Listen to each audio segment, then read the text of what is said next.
Hello, everyone. I'm very excited to be sharing with you today this month's prayer package, which is the Stations of the Cross. We have some pages that we've sent to you that you can choose to color or not to color.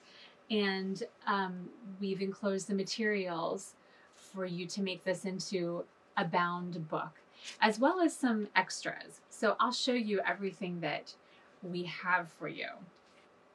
We have the pages that I just mentioned, and I'm going to link to you the place where we got this, which is from Kendra Tierney, and she has a website called catholicallyear.com, and you can download them from that site. She has a lot of other really wonderful resources too, so you can take a look at that. But we have those pages, which you can color if you like, and a little inner cover page, which you can color. And here's the cover page. And then we also have a skewer and a rubber band. And in this little package here, in the burlap bag, burlap, by the way, is a symbol of mourning. So it's extra apt that we use burlap. We've enclosed a piece of twine, which can represent the ropes that Jesus may have been tied with when he was led away.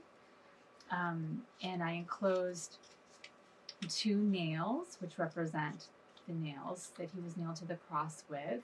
And for this, I just happened to put it in the shape of a cross, but you can do whatever you like with them.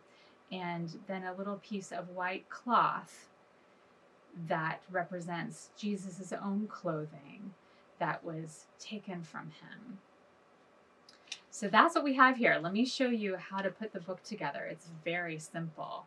Now, the rubber band I sent to you is brand new. So what you're going to want to do is stretch it a little bit, just to kind of loosen it a little bit. Just like before you blow up a balloon, you stretch it out a little bit so it's easier to blow up. You can do that with a rubber band, and that'll help you with this. And if for some reason it feels too thick and too tight, maybe you have another rubber band at home that's a little thinner and a little longer. That works better for you. So after you're done coloring the pages, you put them together, and I would tap them together on the spine. If you do it on the other side, the holes aren't going to line up quite right. So tap that together, get those holes lined up, and then what you're going to do is you're going to thread this loop of rubber band up through the hole and put the skewer through there. And then here comes a little bit trickier part of stretching the rubber band, and you might have to bend the book ever so slightly to get it threaded through the other side. And it's a little bit more work.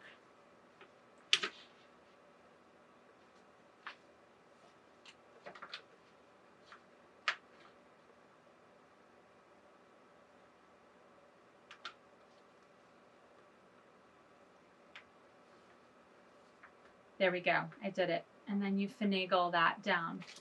And that's that. So let me talk a little bit about these extras that I enclosed. You can choose to keep those little extras in the burlap bag and make as the start of a collection of objects that you might use to just remind yourself of the various stations of the cross, and you can even add to them. If there's a station that reminds you of something, you can add that to the collection. For instance, a little sponge to represent the sponge that they gave the vinegar to Jesus on, or flower petals from the garden where he was praying, or something like that. So you can either leave them in the bag, or I'll show you what I did with mine, and I'm not done with my book yet, but let me show you a little bit of it. So what's cool about it is the cover is a little see-through. So when you color this cross, and I did mine with marker, so it's really bright, you can sort of see it through the cover. And it looks pretty neat on the back too, I think. So I added the little objects into my book right next to the station that they represent. And of course, every station doesn't have an object right now, but it doesn't have to. It's okay. And then on some of the stations, I added the prayers that we tend to pray when we pray the Stations of the Cross in church together. And I'm going to be sending something to your parents where you can look up the prayers that we typically pray. So you'll have a link to that. And I haven't finished mine yet. But anyway, that's the beginning of that. And what I did for the nails was I found a pretty piece of paper and glued that onto the paper, and then I glued the paper onto the coloring sheet. And I did the same for the cloth. So those are just some ideas. You can be pretty creative with it. The other thing I did was I painted the bamboo skewer gray so that it looks a little bit more like a nail. So sort of an extra reminder. And now this is the prayer that we pray. We adore you, O Christ, and we bless you, because by your holy cross, you have redeemed the world. That's what is prayed at every single station of the cross. So I thought it was a nice thing to put on the cover because it's something that's repeated throughout. So just a little bit more about the Stations of the Cross.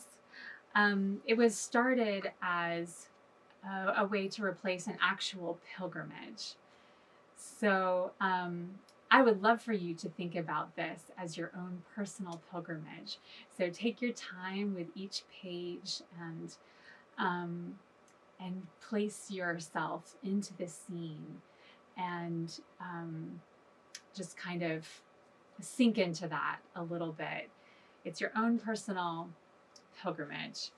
And it's typically prayed together with people actually moving from place to place within a church. And often these days, people do different things with it.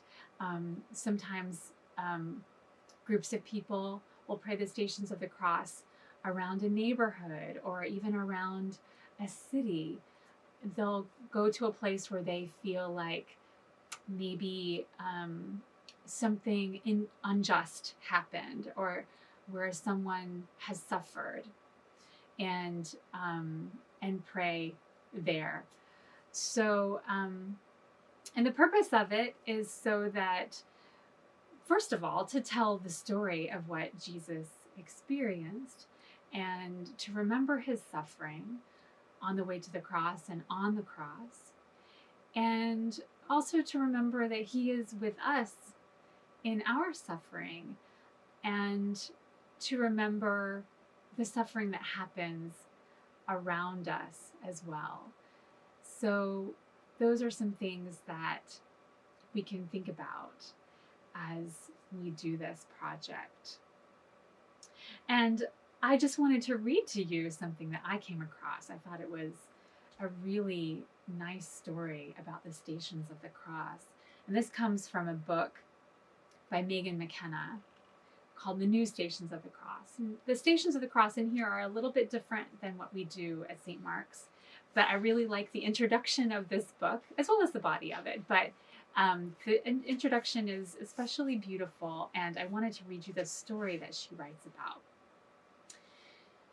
She says, "There is a story told in the Middle East of a man falsely accused and condemned to life in prison. He was bitter, angry, and despairing of how to survive. One day a stranger came to visit, which was unusual, but this prisoner was desperate for human company. It did not matter who it was. To his surprise, the visitor brought him a prayer rug made by his wife. It seems the couple made these rugs and provided them for prisoners who would be there for long periods of time as an aid to prayer, a comfort, a bit of beauty in the squalor of their bleak cells. He took it, thinking it would be good to sleep and sit on, affording a bit of comfort.